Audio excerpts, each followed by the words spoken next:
جی فاتح انضمام کے بعد قبائلی اضلاع میں پولیس کا نظام رائج کیا گیا.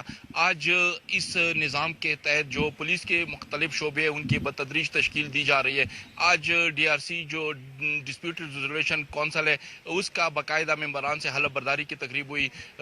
ڈی پی او ضلع کرم محمد قریش خان نے ان ممبران سے حلف لیا. حلف برداری کی تقریب میں قبائلیہ معاہدین، سیاسی کارکنان سمیت جو کمانڈنگ کل ملیشیا جمیل الرحمان، ڈپٹی کمشنر ضلع کرم شاہ فہد اور کمانڈنگ آفیسر پاک فورس جاوید الیاس نے بھی شرکت کی.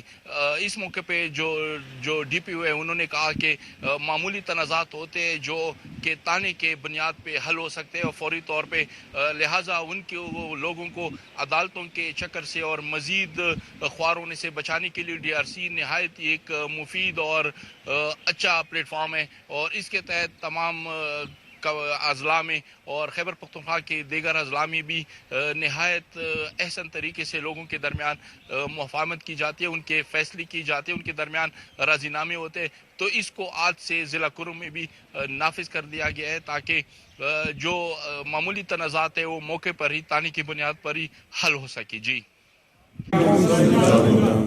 اور اس بات کو یقینی بناؤں